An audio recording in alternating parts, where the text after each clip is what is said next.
عليكم ورحمة الله وبركاته. نحمد الله العظيم ونصلي على رسوله الكريم. அம்மா பாப். அன்பான ஜமாத்தார்களே, அல்லாஹ்வின் அருளால் ஃபஜ்ருடைய தொழுகையை இமாம் ஜமாஅத்தோடு தொழுதுவிட்டு நன்மையான காரியங்கள் குறித்து பேசுவதற்காக கேட்பதற்காக நாம் எல்லாம் அமர்ந்திருக்கிறோம். ரப்புல் ஆலமீன் அல்லாஹ் ஜல்லஷானஹு வ தஆலா நம்முடைய எல்லா அமல்களையும் பரிபூர்ணமாக கபூல் செய்வானாக. ஆமீன். கைர் பரக்கத்துகள் நிறைந்த நாளாக கட்ட முடிவுகளை விட்டும் முசீபத்துகளை விட்டும் உலகத்தின் ஆபத்துகள் அல்லாஹுவின் படைப்புகளின் தீங்குகளை விட்டும் பாதுகாப்பு பெற்ற நாளாக இந்த நாளை நமக்கு அல்லாஹ் அமைத்து தருவானாக. ஆமீன். அருமையான பெருமக்களே, தொடர்ந்து இறையச்சம் தக்குவாவை குறித்து சில விஷயங்களை நாம் தெரிந்து வருகிறோம். அல்லாஹ் குர்ஆனில் இறையச்சம் இருந்தால் என்னென்ன பலன் கிடைக்கும் என்று நிறைய இடங்களில் பேசுகிறார். இறையச்சம் இருந்தால் உங்களுடைய கஷ்டங்கள் எல்லாம் நீங்கிவிடும். அளவுக்கு அதிகமாக கணக்கே செய்ய முடியாத அளவுக்கு அல்லாஹ் உங்களுக்கு ரிஸ்க்குகளை தருவான். இப்படியெல்லாம் இறையச்சவாதிகள் அவர்களுக்கு கிடைக்கக்கூடிய பலன்களை அல்லாஹ் குர்ஆனிலே பேசுகிறார். அதில் மிக முக்கியமான ஒரு விஷயம், அல்லாஹ் குர்ஆனில் சொல்வான், இறை அச்சம் தக்வா என்பது உங்களிடத்தில் இருக்குமேயானால் ஃபுர்கானை நான் உங்களுக்கு தருவேன் என்று சொல்கிறான். ஃபுர்கான் அப்படின்னா என்னன்னா, எது நல்லது எது கெட்டது, எது அல்லாஹ்வுக்கு பிடிக்கும் எது பிடிக்காது, எது நன்மை எது தீமை என்று பிரித்து அறியக்கூடிய ஆற்றலை உங்களுக்கு நான் தருவேன் என்கிறான் அல்லாஹ். குர்ஆனுக்கு ஒரு பெயர் ஃபுர்கான். குர்ஆனுக்கு ஒரு பெயர் ஃபுர்கான் என்றும் ஒரு பெயர் உண்டு குர்ஆனுக்கு. ஏன்? அது நல்லது எது கெட்டது எது என்று பிரித்து சொல்லி இருக்கிறது குர்ஆனிலே. அதனால் குர்ஆனுக்கு ஃபுர்கான் என்றும் ஒரு பெயர் இருக்கிறது. இப்போ அல்லாஹ் என்ன சொல்கிறான், தக்குவா உங்களிடத்தில் இருந்தால் பிரித்தறியக்கூடிய ஆற்றலை நான் உங்களுக்கு அன்பளிப்பாக தருகிறேன். பிரித்தறியக்கூடிய ஆற்றல் என்பது அல்லாஹ்வுடைய ஞானம். அது அந்த ஆற்றல் கிடைத்து விட்டால் சரியான பாதை எது என்பது நமக்கு புரிந்துவிடும். எதை செய்தால் என் ரப்புடைய திருப்தி எனக்கு கிடைக்கும் என்பது எனக்கு புரிந்துவிடும். அந்த பிரித்தறியக்கூடிய ஆற்றல் எனக்கு இல்லை என்றால் அல்லாஹ்வுடைய திருப்தி எதில் இருக்கிறது என்பது எனக்கு புரியாமலேயே போகும். கடைசி வரைக்கும், மௌத்து வரைக்கும் அல்லாஹ்வுடைய திருப்தினா என்ன, அதில் அல்லாஹ்வுடைய திருப்தியை பெறுவதற்கு என்ன இபாதத் செய்கிறது, எப்படி வாழ்கிறது, எப்படி கொடுக்கல் வாங்கல் வைக்கிறது, எப்படி குடும்ப வாழ்க்கையை வாழ்வது, எதுவுமே தெரியாமல் போயிடும்.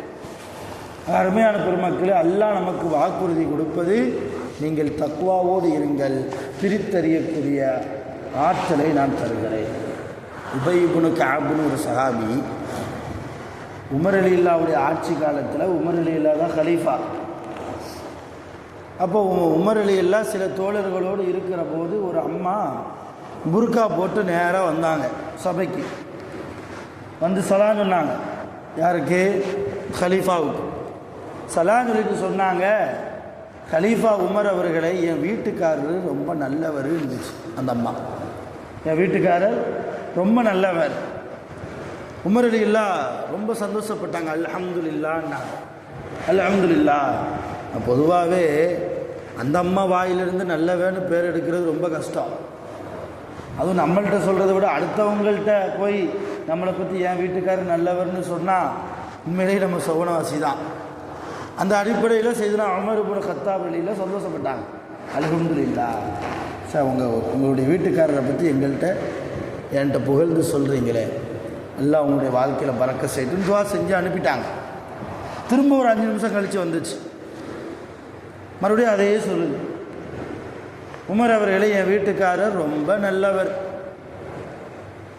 மறுபடியும் ஒன்றும் புரியலை உமர் ரலியல்லாஹுக்கு. சரி, அதிகமாக துவாவை நாடுறாங்களோ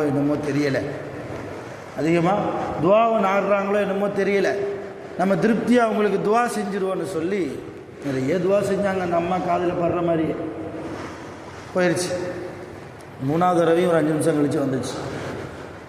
அமீருல் மூமினீன் அவர்களே, என் வீட்டுக்காரர் ரொம்ப ரொம்ப நல்லவர், ரொம்ப ரொம்ப நல்லவர் இருந்துச்சு. இப்போ உமர் எல்லாவுக்கு ஒன்றும் புரியலை.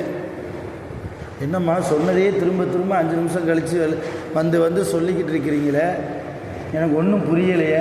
அப்பவும் அந்த அம்மா சொல்லிச்சு, என் வீட்டுக்காரர் ரொம்ப நல்லவர். பக்கத்தில் இருந்த உபை இப்னு கஅப் ரலியல்லாஹு சிரிச்சிட்டாங்க. ஏன்னா உமர் ரலியல்லாஹு வந்து அவ்வளவு பெரிய ஆற்றல் மிக்க ஒரு சஹாபி, ஒரு நீதமாக தீர்ப்பு வழங்கக்கூடிய ஒரு சஹாபி இல்லையா, ஒரு நாட்டு ஒரு இஸ்லாமிய சாம்ராஜ்யத்தினுடைய ஒரு அருமையான ஒரு கலீஃபா, ஒரு ஜனாதிபதி.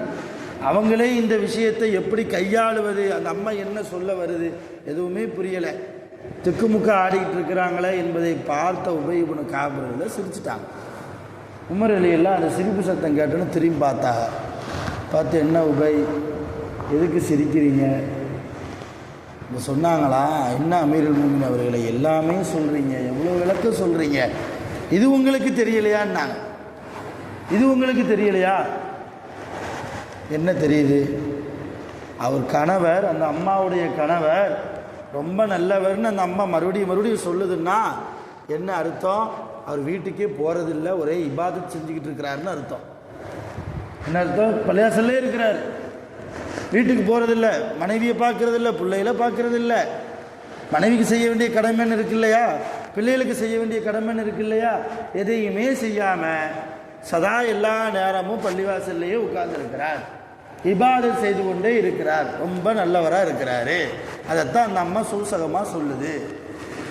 இதை கேட்டுட்டு உமர் ரலியல்லாஹு அப்படியே அந்த அம்மாவை பார்த்தாங்க. உபை இப்னு கஅப் சொல்கிறது உண்மைதானான்னு கேட்டாங்க. அது உண்மைதானா அவர் சொல்கிறது? அப்பவும் அந்த அம்மா சொல்லிச்சு, உமர் ரலியல்லாஹு அவர்களே, என் வீட்டுக்காரர் ரொம்ப ரொம்ப நல்லவர், அவ்வளோதான், இதுக்கு மேலே என்கிட்ட எதுவும் கேட்காதீங்க. புரிஞ்சுக்கிட்டாங்க உமர் ரலியல்லாஹு. சரி, அந்த கணவர் அழைச்சாங்க. வீட்டுக்கு போகிறது இல்லையான்னாங்க. இல்லை, போகிறதில்லை. எங்கே இருக்கிற? பள்ளியாசலில் தங்கிட்டு இருக்கிறேன், சில நேரம் அங்கே இங்கேன்னு போய் தங்குறேன், இபாதத் செய்கிறேன், நோன்பு பிடிக்கிறேன், தொழுகிறேன், நிறைய இபாதத் எனக்கு வேணும், அல்லாஹ்வுடைய நெருக்கம் வேணும் என்பதற்காக இபாதத் செய்துக்கிட்டே இருக்கிறேன். அப்போ உபை இப்னு கஅப் ரலியல்லாஹு பார்த்து உமர்ல சொன்னாங்க, இதுக்கு நீங்களே தீர்ப்பு சொல்லுங்கன்னாங்க. இதுக்கு நீங்களே தீர்ப்பு சொல்லுங்கள். உபை இப்னு கஅப் ரலியல்லாஹு அந்த கணவர் சஹாபிக்கு தீர்ப்பு சொன்னாங்க. 4 நாளைக்கு ஒரு தடவை என்ன செஞ்சிடணும்? வீட்டுக்கு போயிடணும். 4 நாளைக்கு ஒரு முறை வீட்டுக்கு கண்டிப்பாக போயிடணும். போய் ஒரு நாளாவது தங்கிட்டு வந்துடணும். என்ன கணக்கில் 4 நாள்? ஒரு முஸ்லீமான ஆணுக்கு 4 திருமணம் முடிக்கிறதுக்கு அனுமதி இருக்குது. ஒரு நாள் ஒரு மனைவியினுடைய வீடுன்னு வச்சாலும் 3 நாள் கழித்து 4வது மனைவி வீட்டுக்குள்ளே போவார் இல்லையா, ஒவ்வொரு நாளும் ஒவ்வொரு மனைவி வீட்டில் தங்குவார். அந்த கணக்கின் அடிப்படையில் உபை இப்னு கஅப் ரலியல்லாஹு தீர்ப்பு சொன்னாங்க, 4 நாளைக்கு ஒரு முறை என்ன செய்யணும்? நீ உன் வீட்டுக்கு போய்த்தான் ஆக வேண்டும் தீர்ப்பு சொன்னாங்க. அந்த அம்மா ரொம்ப சந்தோஷம், போயிட்டாங்க கணவரை கூப்பிட்டுட்டு. இப்போ எதுக்கு சொல்ல வரேன்னா, சையதுனா உமர் இப்னு கத்தாப் ரலியல்லாஹு எவ்வளோ பெரிய தக்வாதாரி இல்லையா? உமர் ரலியல்லாஹு அல்லாஹ்வுடைய அச்சம் அதிகமாக இருக்கக்கூடிய ஒரு சஹாபி. அதனால தான் ரசூலுல்லாஹ் சொன்னாங்க, உமர் ரலியல்லாஹுடைய நாவிலே அல்லாஹ் பேசுகிறான், உமர் ரலியல்லாஹுடைய நாவிலே அல்லாஹ் பேசுகிறான். பெண்கள் புர்கா போடுறாங்க இல்லையா, அந்த புர்காவுடைய சட்டம் வந்ததே உமர் ரலியல்லாஹுவால தான். இந்த உம்மத்திற்கு நிறைய அதிகமான சட்டங்கள் இயற்றப்பட்டது அல்லாஹ்வால். யாரை காரணமாக வைத்து என்றால் சையதுனா உமர் இப்னு கத்தாப் ரலியல்லாஹு அவங்கள காரணமாக வச்சு தான். பெண்கள் எல்லாம் அப்போ வீட்டில் டாய்லெட்டில் எதுவும் கிடையாது, அதிகாலையில் எந்திப்பாங்க, தூரமான பகுதிக்கு பாத்ரூம் போவாங்க. அங்கே சில யூதர்கள் இருக்கிறதுக்கு வாய்ப்பு இருக்குது, சில காஃபிர்கள் இருப்பதற்கு வாய்ப்பு இருக்குது. அதனால் உமர் ரலியல்லாஹு என்ன செஞ்சாங்க, பெண்கள் ஒதுங்கக்கூடிய பகுதியில் அவங்க போய் உட்காந்துக்கிட்டாங்க. பெண்கள் வருவதை தெரிஞ்ச உடனே உமர் ரலியல்லாஹு ஒரு மாதிரி சவுண்டு போட்டாங்க, கனைக்கிற மாதிரி, இருமுற மாதிரி. இவங்க சவுண்டை கேட்டோன்னா ஆண்கள் யாரோ இருக்கிறாங்கன்னு தெரிஞ்சு பொம்பளை எல்லாம் போயிடுவாங்க, பெண்கள் சஹாபி எல்லாம் வீட்டுக்கு போயிடுவாங்க. இது ரொம்ப பெண்களுக்கு ஒரு விதமான பாத்ரூம் போகலைன்னா எவ்வளோ பெரிய கஷ்டமாக இருக்கும், வீட்டில் போக முடியாது, டாய்லெட் வசதி இல்லை. இப்போ இது ரசூலுல்லாஹ்ட்ட வந்து எல்லா பெண்களும் முறையிடுகிற போது அல்லாஹ் சட்டத்தை இறக்கினான், பெண்கள் வீட்டை விட்டு வெளியே போவதாக இருந்தால் அவர்கள் புர்கா அணியட்டும், பார்வைகளை தாழ்த்தட்டும், தன் கணவனுக்கு காட்ட வேண்டிய தன்னுடைய அழகை அடுத்த மனிதருக்கு காட்டாமல் இருக்கட்டும், அந்த அளவு தன் மேனியை மூடிக்கொள்ளட்டும், அல்லாஹ் சட்டம் போட்டான். அந்த அளவு இஸ்லாமிய மார்க்கத்தில் நிறைய சட்டங்கள் வருவதற்கு காரணமாக இருந்த செய்தனா உமர் இப்னு கத்தாப் ரலியல்லாஹு அவங்கள விட தக்வாதாரி சஹாபாக்கள் காலத்தில். நான் அவங்களுக்கே ஒரு தீர்ப்பு சொல்லக்கூடிய நிலைமை வந்தபோது முடியல. யார் எடுத்து கொடுக்குறா? உபய் இப்னு கஅப் ரலியல்லாஹு. என்ன காரணம்? உபய் இப்னு கஅப் ரலியல்லாஹு இடத்தில் அதிகமான தக்வா இருந்தது. தக்வா இருந்தால் சமோஜிதமான அறிவு, அல்லாஹ் கொடுக்கக்கூடிய ஆற்றல், எந்த ஒரு பிரச்சனையையும் இலகுவாக கடந்து செல்லக்கூடிய ஒரு திறமையை அல்லாஹ் தக்வா நமக்கு இருந்தால் கொடுத்துள்ளார். இன்றைக்கி தொட்டதுக்கெல்லாம் தற்கொலை, சூசைட் நிறைய படிக்கிறோம் இல்லையா? நிறைய கேள்விப்படுகிறோம். கடன் பிரச்சனையால் தற்கொலை செய்து கொள்கிறார்கள், குடும்ப பிரச்சனையால் தற்கொலை செய்து கொள்கிறார்கள். காரணம் என்ன? சமாளிக்க முடியலை, மீண்டு வர முடியலை. என்ன காரணம்? தக்குவா இல்லை. தக்குவா இருந்தால் அல்லாஹ் எந்த பிரச்சனையையும் தாண்டி வரக்கூடிய சமோஜிதமான அறிவை பிரித்து அறியக்கூடிய ஆற்றலை நமக்கு வழங்குவான். அது அருமையான பெருமக்களே, இப்படி நிறைய பலாபலன்கள் தக்வாவின் மூலமாக நமக்கு கிடைப்பதாக குர்ஆன் நமக்கு சொல்லுகிறது. குர்ஆனில் அல்லாஹ் என்ன பலன்களை தக்வாதாரிகளுக்கு வைத்திருக்கிறானோ அப்படிப்பட்ட பலன்களை, பிரயோஜனங்களை, நன்மைகளை நம் அனைவர்களுக்கும் நிரப்பமாக தந்து அருள் புரிவானாக. தக்வா நிறைந்த முத்தகின்களாக நம்மையும் நம்முடைய பெற்றோர்கள், நாம் பெற்றெடுத்த பிள்ளைகள், மனைவிமார்கள், நம் அனைவர்களையும் அல்லாஹ் ஆக்கி அருள் புரிவானாக. ஆகிரு தஅவானா அல்ஹம்துலில்லாஹி ரப்பில் ஆலமீன். சுப்ஹானல்லாஹி வபிஹம்திஹி, சுப்ஹானல்லாஹி வபிஹம்திஹி, அஷ்ஹது அன் லா இலாஹா இல்லா அன்த, அஸ்தக்ஃபிருக வ அத்தூபு இலைக். ஆமீன். சுப்ஹான ரப்பிக ரப்பில் இஸ்ஸத்தி அம்மா யசிஃபூன், வ ஸலாமுன் அலல் முர்ஸலீன், வல்ஹம்துலில்லாஹி ரப்பில் ஆலமீன். ஸல்லல்லாஹு அலா முஹம்மத் ஸல்லல்லாஹு அலைஹி வஸல்லம். ஸல்லல்லாஹு அலா முஹம்மத் ஸல்லல்லாஹு அலைஹி வஸல்லம். ஸல்லல்லாஹு அலா முஹம்மத் யா ரப்பி ஸல்லி அலைஹி வஸல்லம். அஸ்ஸலாமு அலைக்கும்.